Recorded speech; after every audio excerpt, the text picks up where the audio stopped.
We want our kids to behave because we think if our kids behave, we'll feel better. That is the path. That is the way. It is everything. Many people believe that we don't have control over our emotions. It's not the circumstances. It's the emotional experience. That's when then the permanent change occurs. When was the last time you just stopped and did something you love to do?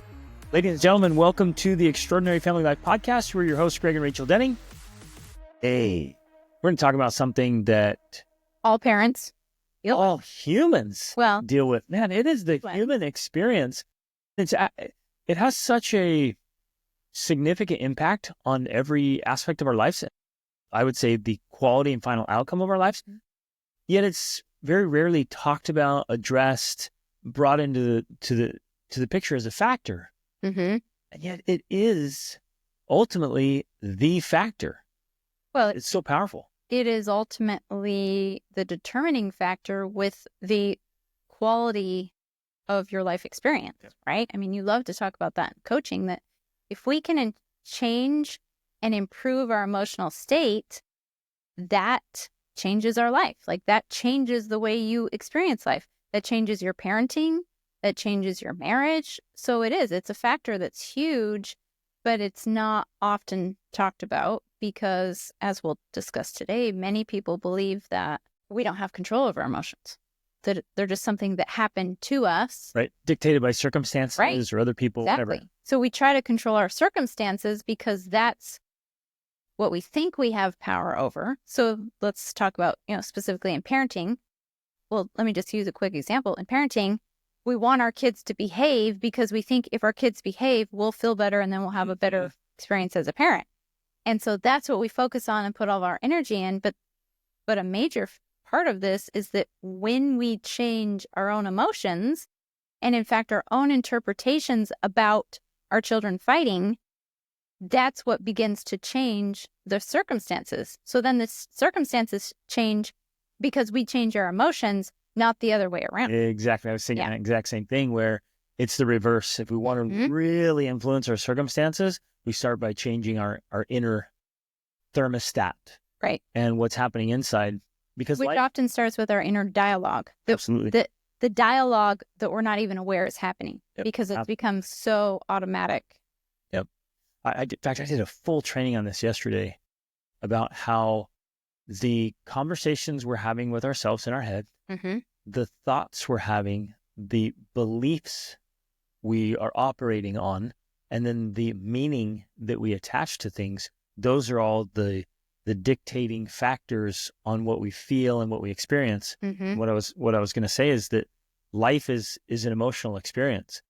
So you can have the best circumstances, and when you look back, you'll not remember the circumstances. You'll remember how you felt. Exactly. And so you can have the money and the things and all the stuff, and you could still be miserable. And you're like, hey, tell us about that time. It was terrible, hard, right? It was gloomy. Or, you could lose everything. Your house could be burned to the ground. And yet you're just elated that you and your family survived, that you got out, that you're just so filled with gratitude that you get to keep going. And you're like, well, what was that experience like? I was just so grateful. I'm like, it doesn't even really get to me because I'm so grateful. And so it's not the circumstances, it's the emotional experience that's driving the memory of it, but the experience of it. Yeah, exactly. Man, this stuff matters so much. So we want to talk about this in the context of parenting specifically, because I think that's where it matters for so many people that are especially listening to this podcast, because we tend to believe that our experience in family life on a day-to-day basis is, like I said, determined by the behaviors and actions of the people in our family. And that if we could control or improve those behaviors and actions, then we would have a better family life experience. We'd have a better parenting experience. But in reality, like we already mentioned, when we learn to switch that around and we instead begin by controlling our emotional experience, that is what will shift and transform the rest of our family life experience. So we have to switch that around and think of it differently and put the emotions in front of the behaviors and actions so we can then actually get the behaviors and actions that we want. if I had some way right now to reach through the camera and like really get your attention to hear this, it would be that. Yeah, most people just don't understand the importance of what you just said. Mm-hmm. Changing our emotional thermostat, our emotional way of being, getting in a good state Mm-hmm. will be the determining factor. That's the way to begin. That's the place to begin. That is the path. That is the way. It is everything. And I don't think we can adequately emphasize that enough. Mm-hmm. And even people hearing it might be like, "Oh no, it's not that big of a deal." Or even if you do, you're sitting here thinking like, "Yes, this is a big deal." Tomorrow you just go back to the same old, same old. Like this is one of those things that somehow we have to get so deeply entrenched in our psyche and our understanding of life and family. Like this is the place. It's the starting place. And then you always go back to the start and always go back to the start. This is the foundation. It's the chassis on which everything is built. This is where an extraordinary family life is created and maintained. Exactly. And of course, the biggest challenge with this reality is that it's not easy. It's difficult because it's much easier for us to respond emotionally to the circumstances in our life. So if our children are fighting, then, and I guess the better word actually is react, to react emotionally, we react. And we're going to get deeper into this. We react with the story that we've come to believe about what that fighting means. Mm-hmm. And we react in accordance to where we are when the kids start fighting. Emotionally, you mean? Yeah. Yeah. So where I am emotionally will determine how I react to the stimulus, right? Because the fight is just the stimulus. The situation, the kids screaming, the attitude, the breaking something, whatever it is kids do. Being mean. That's just one stimulus.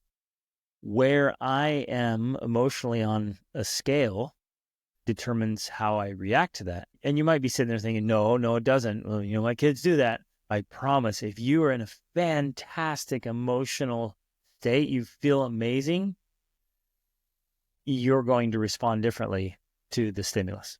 That is true, although I am going to disagree with it a bit because I believe from my own experience that if there are underlying issues that haven't been resolved, and this could be something from your own childhood, your own past experiences as a parent or whatever, like it could come from anywhere.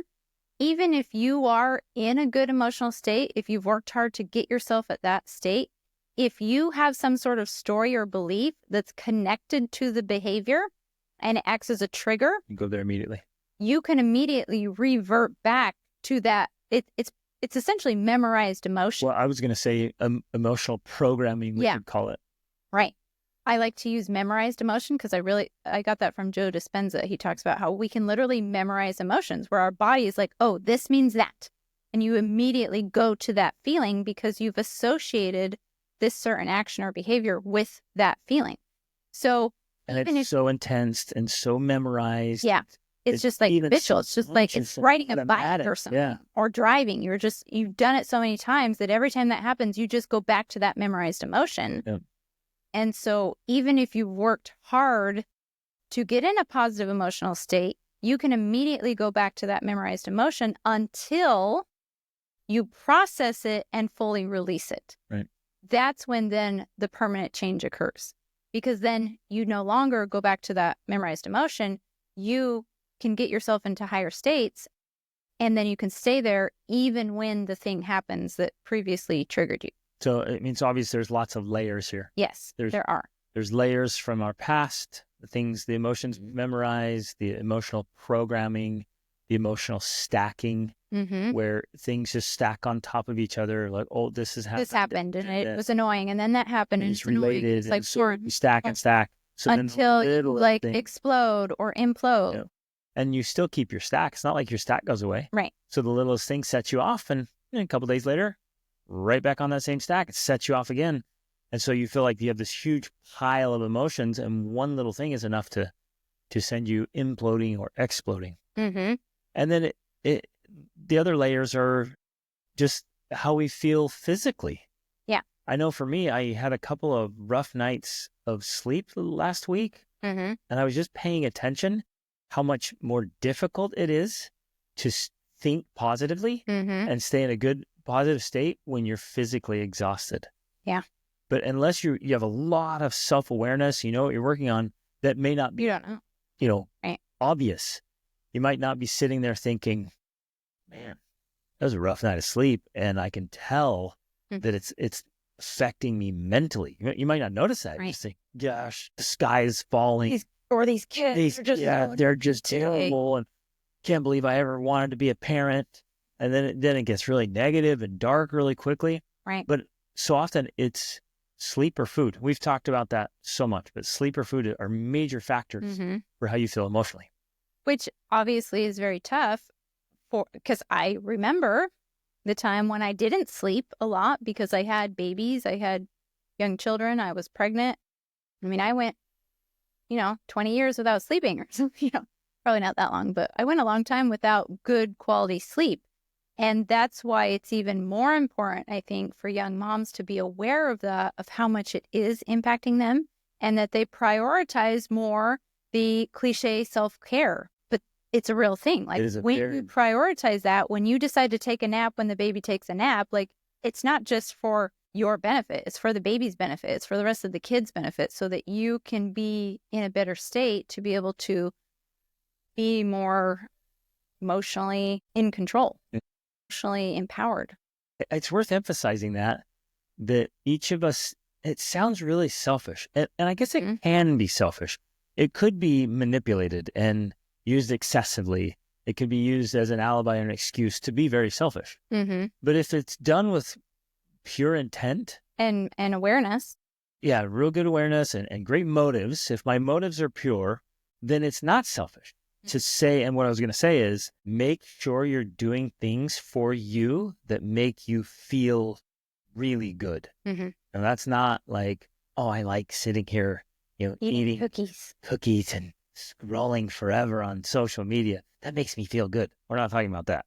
I get deep soul. I feel fantastic. I feel I'm talking like a meditation or a shower or a great book or some inspiring classical music or a massage or a bath. Yeah, the shower, like a nap even. Like, if napping just helps you get so much recovery and afterwards you really do feel like you're a better human, by all means, fit that into your schedule and your daily routines and rhythms. Exactly. We've got to do things that make us feel good. This is true for men and women.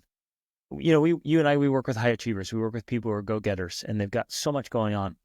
And very often, I have to stop and say, well, what are you doing that you actually just love to do? I ain't got no time for that. I'm busy, go, go, go. Like, when was the last time you just stopped and did something you love to do? And it's been a long time. And for some, it's like, oh man, I love painting. I love drawing. I love paddleboarding or kayaking. Okay, go. Like, fit it into your weekly schedule at least and do things that just fill your well. Yes. Okay, so we actually got a question. Let's read the question. I know we've talked about it some already, but I want to get into some more specifics. So it says, what are some practical steps to change our emotional state? How do we change the energy that we radiate?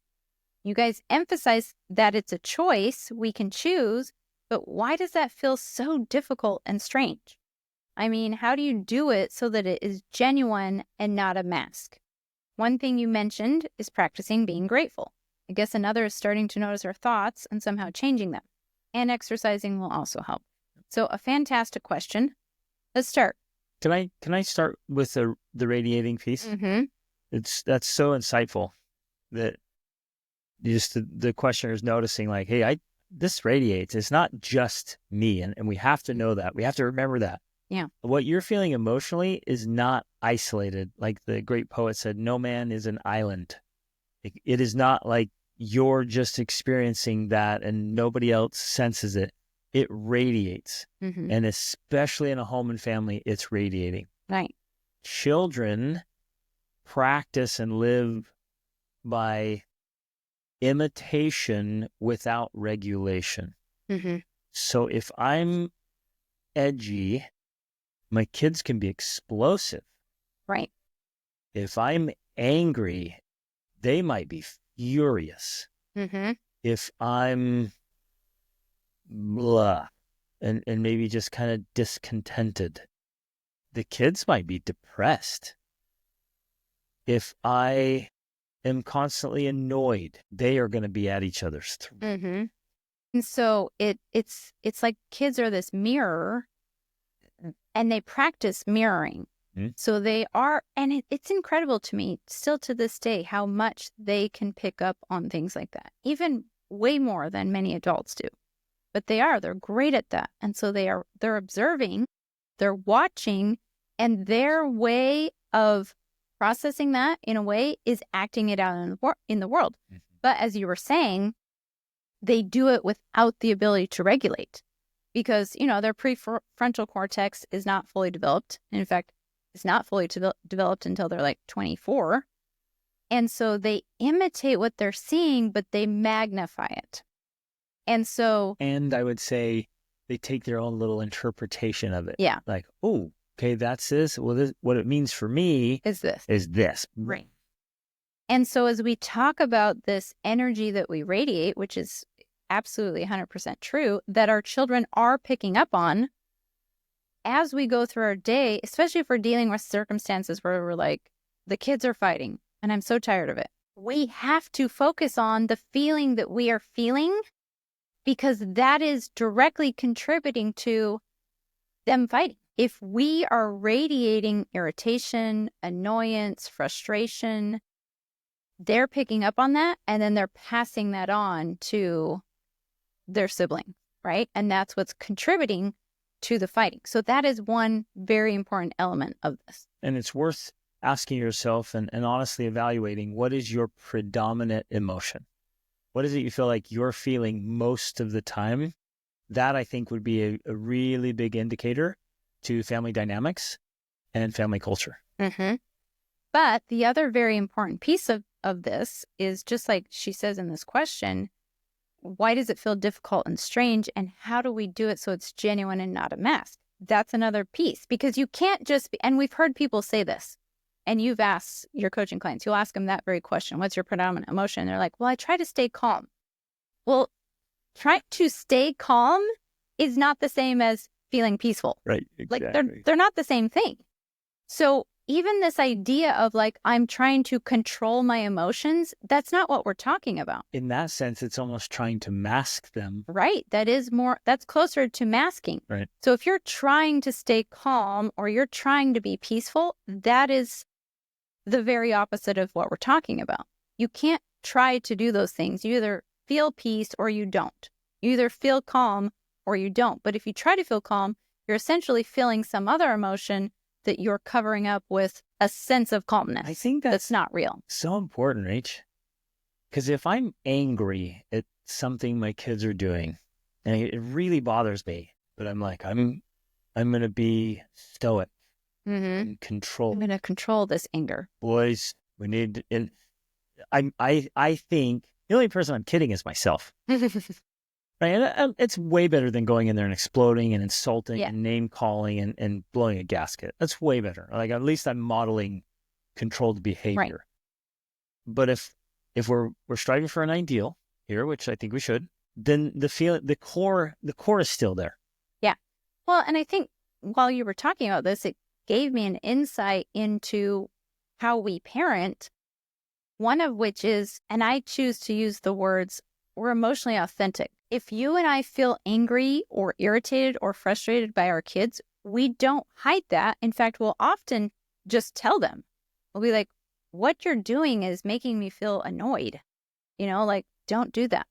Or I am so careful about using the word making. Yeah. Because we don't want our kids to think we're their Well, victims. we do try to teach them that we're not a victim. Like, I'm feeling annoyed by the behavior you're exhibiting or whatever. Or if we're feeling angry, like, I am feeling so angry right now. We don't take At which point they might say, you're not a victim, Mom. Yeah, they do say those things. You got to choose your emotions. But you're not helping me make my point here, okay? I'm trying to make a point. What I'm trying to say, the point is, We don't go, because we feel angry, we don't go in yelling and screaming at our kids. But what we might do is go in and say, guys, I just feel so angry right now because when you do this, XYZ, and I feel like this. So we give an explanation, we explain and expound on it, but we also don't mask it or hide it. We let them know in an appropriate way that they can handle, because I don't want them to feel overwhelmed by my feelings, right? That's not the point either. Nor responsible for my feelings. But I'm also going to be authentic with them by sharing, this is how I feel when you do this, and this is why. Because when I do that, again, we're going back to the energy that we radiate. When we already have the energy, it's there. If I'm feeling irritated, annoyed, frustrated, the energy is there. So if I try to control it and try to be calm, I'm not doing that. I'm just masking it. Now, one of the ways I can process it, which is what ultimately we need to do, one, I can go in my room and I can process it on my own. I can go talk to my husband. I can process it with him. But part of the process may include sharing it with my kids. Like, I just feel so angry when you do this. I feel so frustrated or annoyed when you do that. Or I feel hurt and sad when you talk to your siblings like that. I'm being emotionally authentic with them so they understand, one, I'm a person that also has feelings. Two, their actions affect my feelings. And three, this is a process for processing those feelings so that we can move beyond them and get back to the authentic, real feelings we want to have, which is peace and calm, but not fake, actually real, because they're actually there. Right. So I think there's two, maybe three really core elements to go with that. One is we have to be emotionally mature. Yeah. We'll come back to that. The second one is, if we are going to... I just have to interrupt. Unfortunately, for many adults, is not the case. Too many adults are not emotionally mature because it was never modeled for them from their parents. And they're learning it as they go, which I want to get into later, because that is a part of the key here, is that actually our parenting journey can help us realize what we need to mature on and what we need to process. But anyways, cool. Right. So, well, I'll come back to that in just a second. So I want to say the second one. The second one is that if we're going to be emotionally authentic, it has to make sense. It has. Yes. We're doing it based on principle. So we'll go in and say, hey, kiddos, like, it bothers me a lot when you treat each other like that, because, and we'll explain, like, you treating other human beings like that, not cool at all. Like, people are people no matter how small. We'll get, it's principle based. It's not arbitrary. Mm-hmm. It's not some silly thing. It's not. I hate it when people do this thing, and so you should never do that thing. And it's just kind of made up, and you have some silly rule in your head, right? Mm-hmm. And people come up, we have these rule books. We all have these, invisible rule books in our heads about certain things. And if the rules in there are ridiculous or hypocritical or arbitrary, like there's no real meaning or purpose, kids see right through that. Mm-hmm. So you go and you're like, okay, I'm going to be emotionally authentic, and I'm going to tell the kids how upset that makes me when they do it. And they're like, that's them. Wow. It's even a little child will be like, that's so dumb. Like, why? And they might ask, why? You're like, don't ask me why I said so. Then so it has to be built on like solid principles. Like, it actually has to matter. So if you're going to be upset about something, you better have a very, very good reason to be upset about it. You really thought through, like, there's some substance there. That's the one part. The other part is there's a maturity piece, because if you're emotionally mature and you're listening to this podcast and you think, oh, I'm going to tell my kids how I feel. Oh boy. All they're going to see is like an emotional dumpster fire and roller coaster and like all your emotional flatulence just going everywhere. And like one moment you're this, and another moment you're that, and another moment you're that. And they're like, I don't even know. She's all over the place, or he's just a madman. And they have no idea. There's no correlation. There's no connection. And all you're doing is just expressing all your emotions. And they're looking like, what is going on? Right. Like, there's no rhyme or reason. Yeah. So we have to be emotionally mature. Mm-hmm. And I think that fits with maybe the third piece where you said, hey, like, I'm going to go in and say, this thing happened and I'm feeling like this because of it. And once it's resolved and processed, like you said, then we go back to a good, healthy state. That doesn't always happen. Mm-hmm. if the predominant emotion isn't positive and happy and healthy and good, then what are our poor kids going off of? Where are they supposed to be most of the time? Right. But 80% of the time, 90% of the time, where are we supposed to be? If you've chosen, or by default, even subconsciously, if you've chosen to operate in lower emotional states, negative states, and that's your predominant emotion, where's the baseline? Our poor kids are born into this world, and all they're doing is just taking the world they've trying to model it, trying to mirror it, because that's all they know. They think, okay, this is what we do. I'm trying to take in all this information. So, and I can just picture right now these babies with their just. Well, that's what they do. They just watch and watch and watch. Yeah, for years when they don't understand language, they're just watching everything. That's why they get so good at reading emotion and reading language. So they're observing everything, and within a short time they realize, okay, the way to survive in life is to do that emotional state. Right. Whatever one they're born into, and that can be really unhealthy and really set them up on a weak foundation. Right.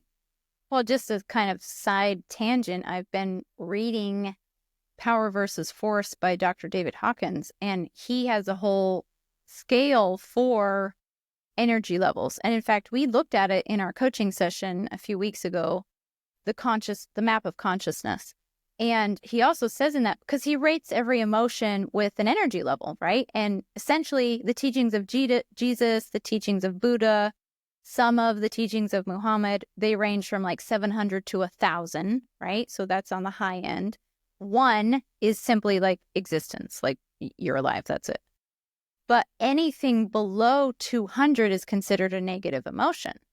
And so it's very insightful because a part of this whole process of developing emotional maturity is developing emotional literacy. So when you can be able to label and identify and point out where you are, what emotion you have, that can also be very helpful in helping you understand where you are on the scale. But he says that for most of humanity's existence, except for, I think, since the 2000s, humanity existed at like 195 or below, right? That's where we were as humans. And now we finally come above 200. And then I asked ChatGPT, and they estimate, some people estimate now that we're currently between like maybe 210 and 230 as humanity in general, right? But it's really fascinating because that same principle, whether you believe in that or not, whatever, the principle is all families are also going to be operating in somewhere on that level of consciousness. Yes. So that's what I was referring to, like the thermostat. Yes, the thermostat. Yeah. Exactly. That's what it made me think of. So your family has this thermostat, this standard emotional consciousness, right? It's huge. It is. It's huge. And so when you can identify what that is most of the time, well, that's going to help you understand what's going on. Because if you're, and I wish I had the chart with me right now, if you are operating in pride or jealousy or shame or whatever, fill in the blank. Actually, I think I have it saved. Yeah, I do. Saved on my phone. Gracious. Below 200 is essentially, I'm going to start at the bottom, actually, going up. Shame, guilt, apathy, grief, fear, desire, which it's more like, craving, unhealthy desires, anger, pride. Then the first very positive emotion is courage, then neutrality, then willingness, acceptance, reason, love, joy, peace, enlightenment, right? And then he also has a bunch of different words that are connected to the predominant emotional state, your view on life, things like that. And there's dozens of other emotions in there that are mixed in. Right. And I think all of us know this intuitively. You can know whether an emotion is a net positive or a net negative.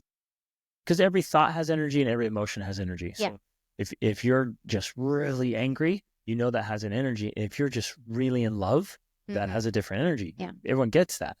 So Rachel, I love this idea. It's so amazing that every family has an emotional thermostat, a baseline, and it's set, and it was set unconsciously. It was just set kind of by default. This is rolling along, and you're doing your thing, and life's busy, and it set this thermostat, this temperature, emotional temperature. And so a child's born into it, or you're just operating, and having this awareness, just stopping and saying, okay, let's be honest. where would we put ourselves on the scale? Exactly. You guys make up your own scale, take your numbers wherever. Phenomenal is at a 10, and 1 is you're just ready to kill each other. Where do you land? And that is going to be so powerful, because if you realize, you're like, you know what, honestly, most of the time we're rolling at a 4, maybe a 5 on a Good Friday night. That's such an important baseline to realize. Our emotional thermostat is way too low. Right. And we need to crank this thing up so that we can be operating just at a normal, higher level. Because the ideal, the goal, at least everything we teach and believe and practice ourselves in the whole Extraordinary Family Life podcast, is that we need to be on the positive side most of the time. Well, yeah, you're right. 80% of the time, right? You and I. 95. Well, I know, but you and I and our family experienced a lot of negative emotion last week. We experienced grief. Lots. Because of the death of a friend's baby. And that is an emotion we should experience. 100%. Right? We're not going to be like, oh, we're just going to be in peace and joy that you lost your child. Right. Last week was, so if you're able to watch this like horizon, last week's this big dip. It wasn't just this little dip, like, oh, you're kind of low baseline and a little dip. We're happy and energized most of the time, and this massive dip into grief, which is exactly what should happen when there's grief. Yes, exactly. We're not avoiding it. We're not moving away from it. And we're not already there of like, well, I'm already down here anyways. Right. Exactly. Which is where, that's where I was as a teenager and as a kid. You're down in apathy or fear or desire. Grief and anger and bitterness. Like, I was just so mad at things, choices my parents had made, and then choices I had made, and being lonely and frustrated. I just was operating down there all the time. And another bad thing would happen, and my mind was just like, there it is again. And it wasn't even that much of a dip, because I was already operating at such a low level. And when I look back at those, it was probably a couple of years, just hard years. I was in the dumps most of that time. And you might think, well, yeah, look at your circumstances. That's understandable. Maybe, but what it was is I didn't realize how powerful our emotional states are, and that I can operate outside of that. Right. I mean, it's different. We're not saying it's not connected. Of course it was connected. Your circumstances, the ones especially outside of your control, contributed to your emotions. But the point is, when you learned that when you control your emotions, or as we love to say, nothing gets better until you do. You, Greg? You know what changed? What changed is when I kind of figuratively drew a line in the sand and say, all those things happened and they're in the past. But from this point forward, my life will be what I make of it. That's when I started acquiring emotional maturity. Right. And again, so back to nothing gets better. The quote that I have on my phone, the reminder every day is nothing gets better until I do. That when you realize that when you change yourself, when you change your own emotions, that's when the things in your life get better. Yep. Like, that's that line in the sand. That's what changes everything. And so yeah, we're all already operating in one of these emotional levels all the time. But the goal, the purpose, the point is to increase that so that the thermostat, the average feeling we have, is generally in the positive. That's the goal. That's how you get to the extraordinary family life you're after, is to increase that level. Yep. And the way to teach this to your children is to show them. Exactly. So and we hear this sometimes from parents, will be like, oh, my kids just wake up angry. And yeah, they're operating on that thermostat. And then sometimes you do. You're like, oh, I wake up grumpy. I wake up on the wrong side of the bed. And like, well, first of all, your bed doesn't have a wrong side. Once you draw that line in the sand. Yeah. And then and we don't want to be misunderstood either, where it's not like you and I wake up just whistling zippity-doo every morning. Like, as soon as I come into consciousness, like, I'm alive. We have to deliberately get into this high state. So if I ever wake up and I'm just groggy and I'm just not feeling it, just because I have this routine I've been doing for decades, I don't stay there for more than a few minutes. Right. Because I'm into my routine, whether I feel like it or not. I'm into my routine because I know my routine will make me feel fantastic. Yeah. It'll bring me up into that higher state. So that's one of the very practical strategies, is that no matter how we wake up, and again, usually most mornings we wake up normal, your body actually uses cortisol to help you wake up. And cortisol is the stress hormone. So when you wake up, generally people don't feel great because your body's flooded with cortisol. So that's just normal to wake up like that, right? But what we're saying is we have a very deliberate morning routine that we do that helps us take us from that cortisol state, and we take actions that deliberately increase other positive hormones and chemicals. It's great. So it's like, it's just basic biochemistry, really. Yeah, you're working with your body, your own physiology and biology, but you're getting into a mental and emotional state and a spiritual state as well. Right. And you can do this first thing in the morning. And here's the coolest thing. You can do it at any time throughout the day. You can pause and get back into a better state at any moment. So if your kids are fighting and they're upset or whatever, and you're being triggered by that, you can stop and do these simple practices, and it will reset it will change your biochemistry, because ultimately that's what's happening. It's the biochemistry in your body. It's your body's physiology that is affecting your mood. Thoughts affect mood and emotions affect thoughts. So it becomes this loop that continues until you interrupt that and do something deliberate to change it or reverse it. So some of the things I do is even simple things like light movements of your body. You just can move your arms around, and all that. That helps. Breathing, intentional breathing exercises is something I do.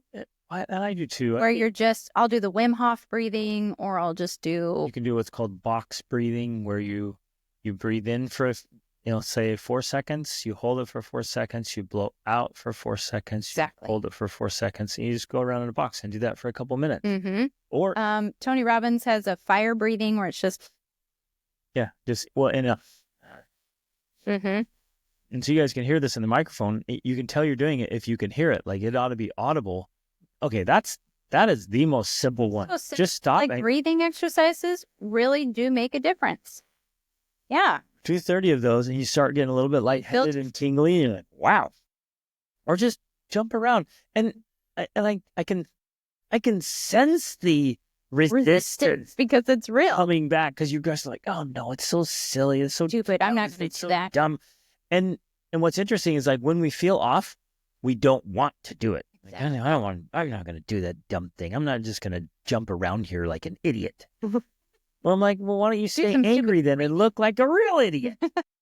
You know what I'm saying? It's like, we operate in so much self-sabotage. Because we're not willing to do the things that work. Yeah, it's just like, stop.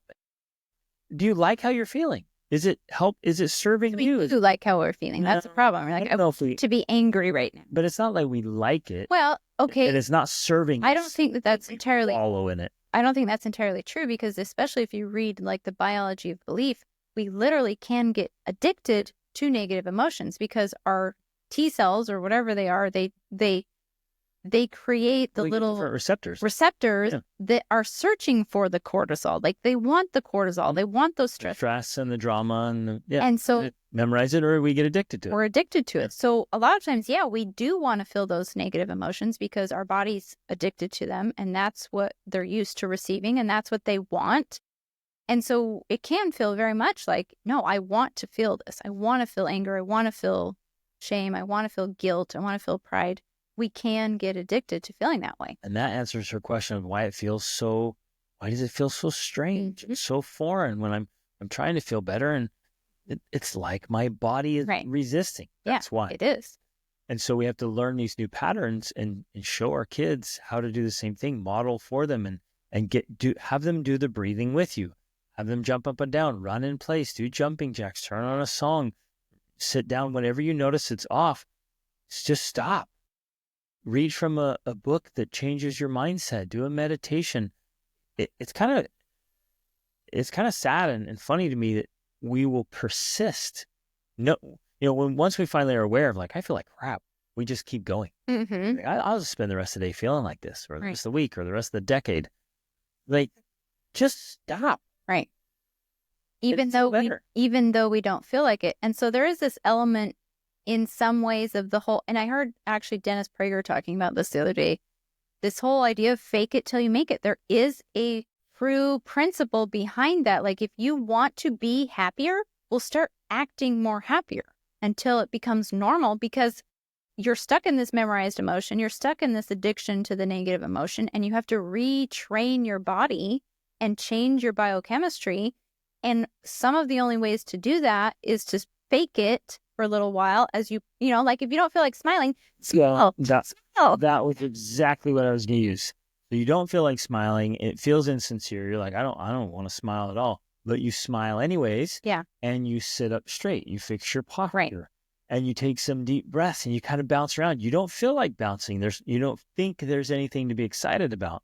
But you kind of jump around a little bit and swing your arms like you're excited. Yes. And it's actually funny how you can trick your body into, and it works. That's the point. Like it actually works. If you act like you're excited by doing the things you would do if you're excited, you trick your body into thinking that you're excited. So it releases all these good feelings and chemicals in your body. You're like, right. I feel way better already. And I think I've actually seen, well, I know I have. I've seen you do that many times. Like I know there's times when I'm like, he's tired, he's exhausted, he's not happy right now about something.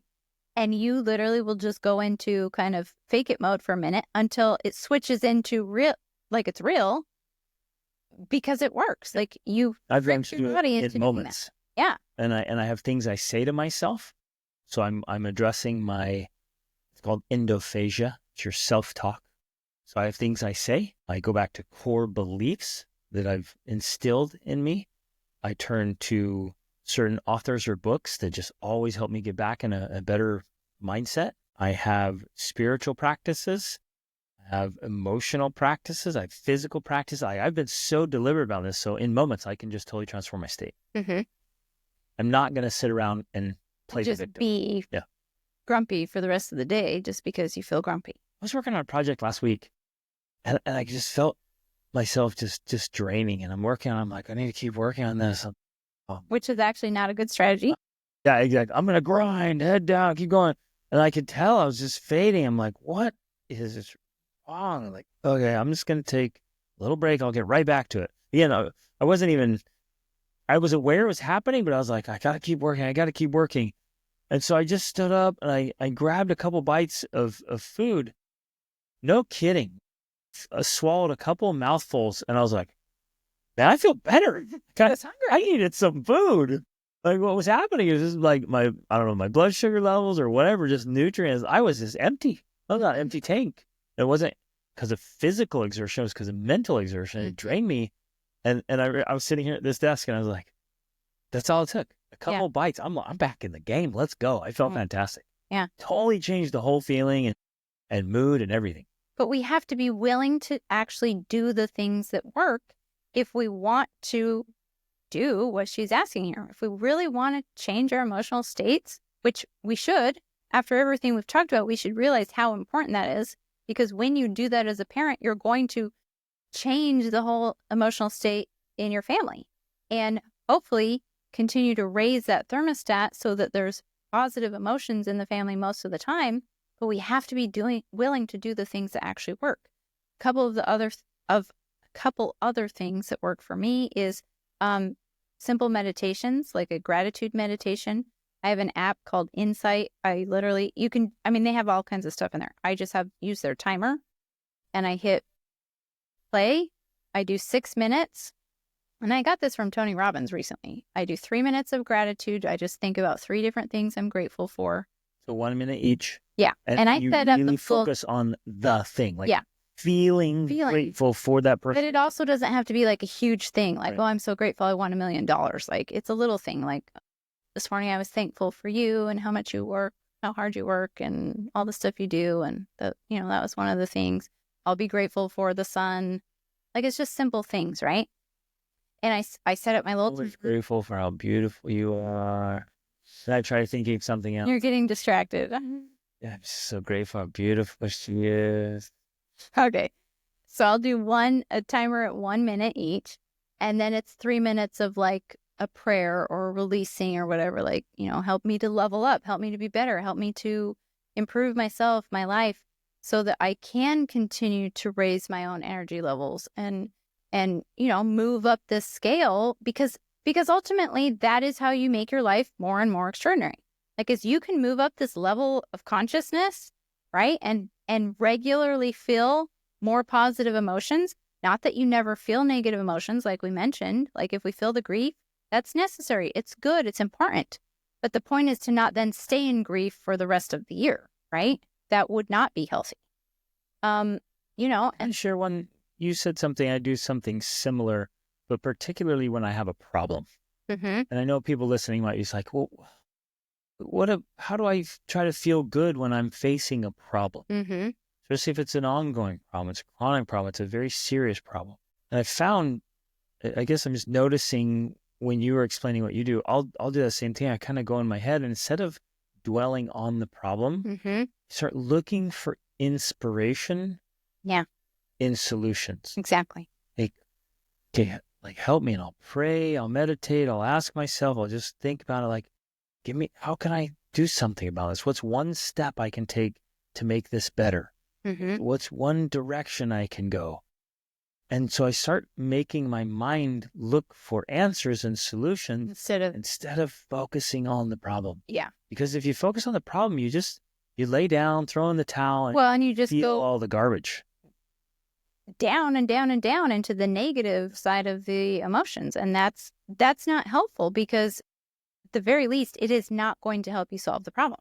Like, if you go into negative emotion, the solution to your problem is not there. You have to, like, as Einstein said, like, how does that quote go? You can't solve the problem from the same level in which you created. Exactly. You have to raise your own energy levels in order to be able to solve the problem that was created by the energy level that created it, right? I've started doing something recently that's kind of similar, and I'm calling it future journaling, but it's this idea of where I'm writing about the solution to the problems I'm facing, but in a future tense, as though it's already happened, right? So I'll write, I'm so grateful that this happened. And I may even expound into how it happened, how it worked out, what happened. So you could do this with your parenting, your marriage. If you're facing a problem with your children, well, journal about it as though it's in the future and it's already been resolved. I'm so grateful that my kids have stopped fighting. And, this is how they learned. I learned how to model for them, and I helped them develop emotional literacy. And then I co-regulated with them, right? Because children don't know how to self-soothe. They don't know how to self-regulate. This is one of the biggest fallacies out there. Like, all of these, and it starts with things like the whole let your baby cry itself to sleep thing. Like, babies will learn how to self-soothe. That is one of the reasons why so many people don't know how to self-regulate. Yeah. They were left to cry themselves to sleep when they were babies. Like, I feel so strongly about this. It just makes me sick. That's the foundation of where this starts. They do not have the brain development to be able to do that. They have to co-regulate, which means you as their parent have to teach them how to calm themselves by doing it with them for many, many, many years. So until they've had co-regulation, they'll never have self-regulation. So we have to begin by co-regulating with our children. And then we have to teach them emotional literacy. We have to teach them the words so they can name their emotions. And then we can allow them to and help them and role play with them how to then regulate on their own. So it's a multi-step process. It's like a ladder, if you can think of it that way. When we do that, then we've empowered them to be able to self-regulate. But for many of us, we don't even know how to do that ourselves. And so that's part of the problem, is we have to learn how to do that so we can model it for our children and help them learn how to do it. Yeah. And by practicing what we've already said in this episode, like, you can learn how to do it quickly. This isn't going to take years. Right. You're going to be like, 5 years from now, my kids will be able to help. I'll be able to help my grandkids. Like, no, start figuring this out. Within a few days of practicing these things, you realize, wow, that's actually really simple and amazing. If I'm paying attention and I don't like the level I'm feeling, I can do this, and Stop this. and do some breathing. I can jump up and down and dance. I can. And you'll find the thing that works best for you. Mm-hmm. A certain practice, or, we might say reading, and one book does nothing for you, but the other book's like, oh, that every time I read from that book, it changes my state. The Majesty of Calmness by William George Jordan. Like when I was a young mom, anytime I felt upset, and if I would pick up that book, immediately I was like, oh. Yeah. So Majesty of Calmness. Like, yes, okay. That's so great. And so, okay, but this made me think of the other thing I really want to mention before we end here. And that's the whole idea of, as a parent, the things that we face and the things that are triggered in us by our children being children are clues to how we can actually become a better, more developed person. So that's one of the perspectives that I brought to parenting that I think made a huge difference, is that I never saw the problem as my child. Like my child was not the problem. My child was often revealing something about myself that I needed to change. And so if I got upset or angry or frustrated by something they said or did, well, I realized the problem wasn't them. I didn't need to get them to stop doing that thing in order to make the problem go away. I needed to resolve the issue within myself, and that would make the problem go away. And that would often then fix the behavior that my child was exhibiting. Right. Because somehow it's all connected. And I think in some ways they intuitively know, and it's not conscious in any way, but they're doing the things that trigger my behaviors because they're doing the things that trigger my emotions because my emotions need to be resolved. Exactly. So now, or in my parenting journey, if I was triggered by certain things, then what I had to do was the inner emotional work. I had to be like, why? Why do I feel this way? Why do I feel so upset or disapproved of? Like, we went through this whole journey where my word, we discovered after a long time, was disapproval. Like, I did not want to be disapproved of, whether that was from you, whether that was from my children. And so I had to do the work of resolving that feeling of disapproval so that I didn't interpret your actions or their actions as something personal against me, but just, it was just whatever. It was just them. But when I resolved that, then the problem went away, right? And so that's the And your emotional reaction or overreaction to it went away. Exactly, right. Yeah. Exactly. And the misinterpretation of so many things. Mm-hmm. So that's my invitation here, is that we have to learn to pay attention to the things that we're feeling, but give it a new meaning. Not, oh, I'm feeling this way because my kids do this and I don't like it. Well, okay, there's an element of that. Like, yeah, I don't want my children to be rude brats. That's a thing, right? I want them to have good manners. But if it's really disturbing me on another level, a part of it might be when my children behave like that, I'm worried about other people disapproving me, right? Judging me. Thinking I'm a bad mom. Like, you have to really examine it and see, well, what's lying behind this? What is the reason for my sincere emotional response to this that I need to process and resolve? And to ask how you might have contributed to it. If my kids are rude or mean or selfish, I always just stop and say, how have I contributed to this? Yeah. Is it correlation or causation here? Like, how have I brought this about, and what do I need to do differently? What changes do I need to make so that just kind of goes away naturally? Yeah. I can correct and teach and coach and mentor, but if I make some changes, that problem goes away for good. Yeah, I do think that those things can be different levels. Like, one level is, I feel this way about it because it means something about me deeply buried inside. Like, I'm worthless if my kids behave like this, or I'm worthless if my kids talk to me in this way. Right. That's one level. And I think that we can probably better take that approach, or sometimes it can be done, at the same time. But once we resolve that issue, we're going to be way better at doing the next level of like, okay, my kid does act like a brat. How did I cause or contribute to this behavior, right? But it's harder to do that if we're feeling worthless or unloved or, fill in the blank. And we got to resolve those things. Those have to be resolved in order for us to better be able to tackle that next level. With emotional maturity. Mm-hmm. I want to share an idea that came to my mind that I think is significant for us to think about. A baby cries. It is a vocal response, not for itself. If it was self-soothing, it would do something else that doesn't create noise for others to hear. Like the cry is like, hey, I need help. I need help. Mm-hmm. What if we look at our children and their whole childhood and look at their behaviors as a cry for help? Mm-hmm. Our kids are just temper tantrums. Fighting, being rude, mean, angry, selfish, explosive, these big emotions. What if we see all of those as a plea, as a cry for help, saying, hey, I because really that's what it is. They're saying, I need help regulating this. I need help figuring this out. I don't know what to do with what I'm feeling. I don't know what to do with the circumstances that's causing all these feelings in me. Like, help me navigate this. Yeah. And so from the time your child is born, far into adulthood, why not see their behaviors as indicators, as calls, as cries for help to say, oh, it's not what it is on the surface. It's not what it seems. I'm going to go over and I'm going to help them through this. I'm going to coach them. I'm going to mentor them through this. Yeah.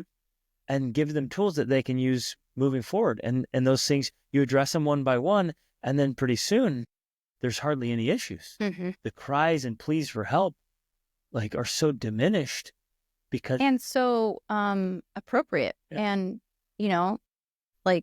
they're not... Anonymous. They're not dramatic or traumatic or extreme, right? That's so powerful. Yeah. Well, and this is not, of course, just to be clear, to say that we need to be like these helicopter parents that are solving all the problems for our children. That's not what we're saying here at all. Because while I firmly believe, and the research shows that a baby under the age of 1 cannot be spoiled. You can't hold it too much. You can't pick it up too much. You can't stop its cry. Every time it cries, you should meet that need. Yep. That's the foundational aspect of a healthy human psychology. If you do that for a baby, they're going to have a way better psychology as they grow up. So that right there solves a lot of problems. But of course, as they grow and become more independent, then we need to continually be backing away appropriately. But not, and I love what you're saying, because we're not going in to solve their problems for them. We're going in or we staying back saying, well, it's time for you to figure this out. They don't know how to figure it out. Yeah. You're mentoring. This is why Rachel and I are releasing a new parent mentoring course. That it's all mentoring. Yeah. We are mentoring and coaching them. And that's what good parenting is. Right. You're stepping in not to solve the problem for them, but not to let them just struggle and suffer on their own and not be able to figure it out. And they go, oh, they'll get it. No, they won't. They're too young. They don't have enough life experience. It's to jump in there and coach them, mentor them through this process, give them tools and options where they make the choices. They then, with some tools, figure it out. So I'm not doing it for them, but I'm not leaving them there to just not figure it out on their own. And it takes a lot of wisdom and insight, I think, and intuition to be able to learn how to do that, even when you have all the tools. Because that's one thing we do. We're constantly giving out tools. The course, our coaching gives out tools. The course we're creating gives out tools. Having all the tools is necessary. You need to have the tools, because a lot of people fail at parenting simply because they don't have the tools. They don't know what they can use. And so here they are, they're trying to hammer in every little nail, and they're like, this just doesn't work. And we're like, dude, here's a nail gun. Here, let's go fast. I can't even make tool sounds, but anyways, That was a great try. I know. But even with the tools, then you have to develop that wisdom and intuition and inspiration to know when and how to use the right tools. But kind of the imagery I get with this approach that we're discussing is like a toddler at the playground, right? The toddler, it's at that age where they want to explore the world, but they also want to be safe. And so they'll go out and they'll play and explore, and then they want to come back to mom to make sure, oh, you're still here and the world is as I know it, right? It's that idea, but that continues to expand as they get older. Like you're there for them when they need you. Yep. And especially when they have this healthy psychological foundation, they're really only going to come to you when they need it. But they know that when they do come to you, you're going to be there for them. We have to be. And so if we can help them learn that, that really helps with our wisdom, because they're also developing that wisdom, and they're not going to just be asking us for things they can do themselves, right? They're not going to be like, oh yeah, will you do this for me? I can do it, but I don't want to. They learn how, like, no, I'm going to be responsible. I'm going to be independent. I'm going to take care of myself as much as possible. And when I really can't, I'm going to come to you for help because I know you will help me and you'll be able to help me. That's kind of this idea here, is like, that's the mentoring you're talking about. We need to be there for our kids, but we also have to allow them to be independent as much as possible. I love it. Ladies and gentlemen, we can be like this positive emotional tide comes into the family and lifts all the family boats. And we can raise that thermostat. Even if it's just you, if you're the only one listening, you're like, everyone else in the family is a mess. You can come in with such a positive, radiant force for good. It can't not have a good effect because you're just radiating out this good feeling. And at first, it'll just be better moments, and then it'll be better days, and then better weeks, and then better years, because you just have this beautiful radiating warmth through the whole house, and you're doing whatever you need to stay at those higher emotional levels. And it just has such an amazing effect of preventing so many problems and then helping you address the others. Yeah. It's really powerful, because it can't be emphasized enough how important this is. And so we just start practicing today, right now. I promise, within a moment, you'll have the chance. You'll be tested and you'll have a chance to reset. And it's awesome. So you can choose an emotion, and then whenever you get knocked off from that, you can just reset and just keep going back to it. Keep going back to it until you get better and better, stronger and stronger at staying in a good positive emotion. It's amazing. But it happens by simply doing those very little things that actually can change how you feel, whether it's moving your body, breathing, dancing, going for a walk in nature. Like, and I guarantee every one of you already knows some of those things. You're just resistant to using them. You're like, no, I don't want to do that. Do it. Just start doing it, because that's the beginning of making this change. Right. And it's leading you to what you want, not anyone else, not us, not whoever. It's what is it you truly want? Well, you want to have a great positive state for your whole family, and those practices will lead you there. So whether you feel like it or not, just do them because it's what you want most. Okay. Love you guys. Thanks for listening. Reach upward.